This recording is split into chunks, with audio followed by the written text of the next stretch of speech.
here, what is stereochemistry? The branch of organic chemistry in which the study of three-dimensional structure is carried out is called stereochemistry.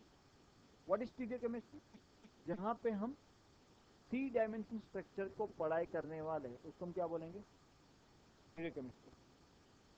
Isomerism is the basic property in stereochemistry. There are mainly two types of isomerism. One is structural isomerism and second is stereoisomerism.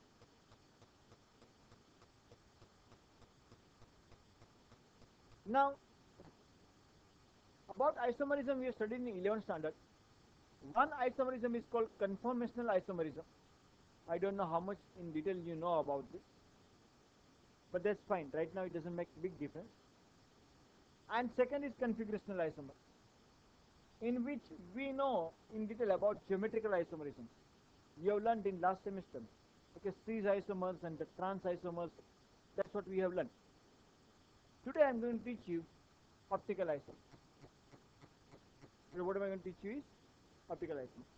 But before learning the optical isomerism, let us understand certain basic concepts.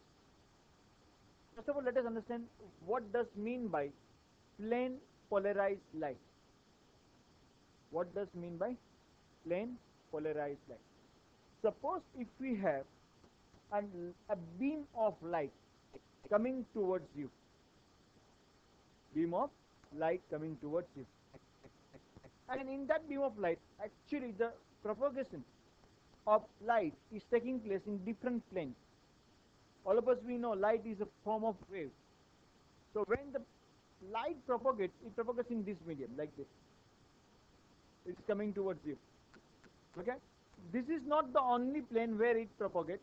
It propagates in this plane also. It's like simultaneously they are propagating like this. Not the only two planes. It is propagating in this way also. In this way also. So normal ordinary light propagates in all possible directions. Okay? Ordinary light propagates in all possible directions. That's why normal ordinary light is being shown like this. And these lines are showing the plane of propagation.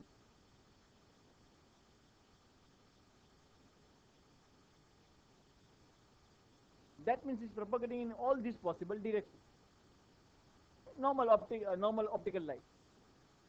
Now suppose ऐसी जो normal light है उसको हम एक special polariser के अंदर से पास करते हैं. We are passing through a polarizer. जो normally when such light is passed through Nicol prism,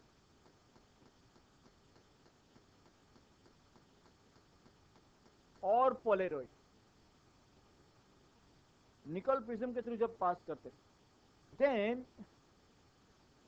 the electromagnetic vibration in the emerging light, जब वो बाहर निकलता है तो होता क्या है, as I was explaining you over here, normally light ये मीडियम में भी प्रोपोगेट करेगी, इसमें भी करेगी, इसमें भी करेगी, सब जगह पे कर रही है. बट जैसे ही ये पोलराइजर है उसमें से निकला, प्रोपोगेट हर डायरेक्शन में कर रहा था इसके अंदर जाने से पहले, जैसे ही बाहर से निकला इसके अंदर से, उसका प्लेन ऑफ प्रोपोगेशन, ओके, एक प्लेन ऐसे आ रहा है, दूसरा ऐसे आ रहा है, तीसरा ऐसे आ रहा है, चौथा उसके बाजू में आ रहा है. So actually you see, okay, all of them, they are parallel to each other. They are parallel to each other. Earlier it was not parallel. One was like this, this, this, this. Correct or not? So when they come out, they are like this. They are plane polarized light. Correct? Is this understood? समझ में आ रहा है मैं क्या बता रहा हूं? See what has happened over here. This is normal ordinary light and this is plane polarized light. What's the difference between these two? Difference ये है कि plane polarized light propagates in the same direction. One plane में ही propagate करती है, parallel to each other. Correct? और उसमें any possible plane. Is that understood? Normal optical active light. तो ये है प्लेन पोलराइज्ड लाइट। नाउ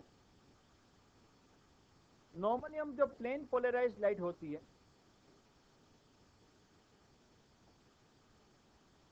उसको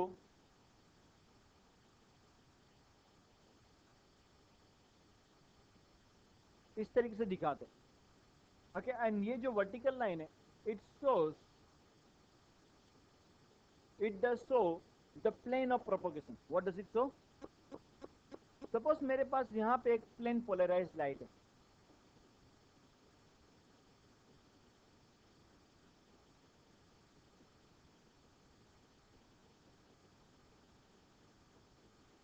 और उसको मैं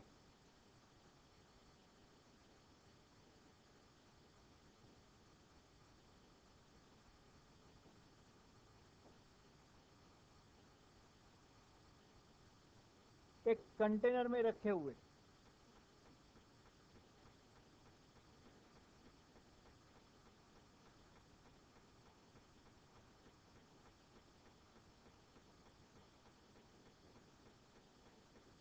लिक्विड के थ्रू पास कर रहा हूं। We are passing this light over from here, बराबर है। अभी हमारे पास जो ओरिजिनल लाइट थी वो ऐसी थी,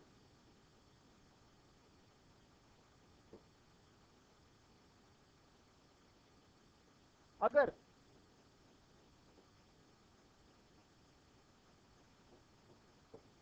वो जब निकल रही है तो जैसे थी वैसे की वैसी निकलती है वापस।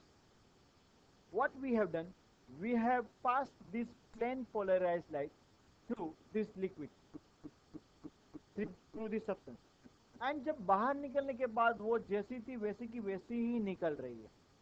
उस टाइम पे हम ऐसे लिक्विड को ऑप्टिकली इनएक्टिव बोलते हैं। Let me explain you other thing rather than explaining this. Okay, मैं आपको कुछ और अलग तरीके से सिखा रहा हूं। सपोज यहाँ पे डॉटेड लाइन से मैंने जो कर रखा वो ओरिजिनल आपका प्लेन था, जो ओरिजिनल प्लेन ऑफ प्रोपोगेशन था। यहाँ पे मैंने बाहर निकला किससे बता रखा है, डॉटेड लाइन। जब वो बाहर निकल रहा है तब उसका जो ये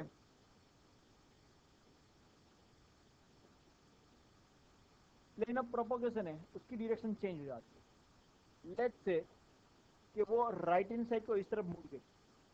originally it was this, now it has change to this. मतलब ये है, ये आपका लिक्विड मीडियम है, पहले लाइन जा रहा था ये डायरेक्शन में, जैसे ही यहां से निकला ऐसे हो गया, plane of propagation has change. अगर ऐसा होता है देन ये सब्सटेंस को हम ऑप्टिकली एक्टिव सब्सटेंस बोलते हैं। Is this understood?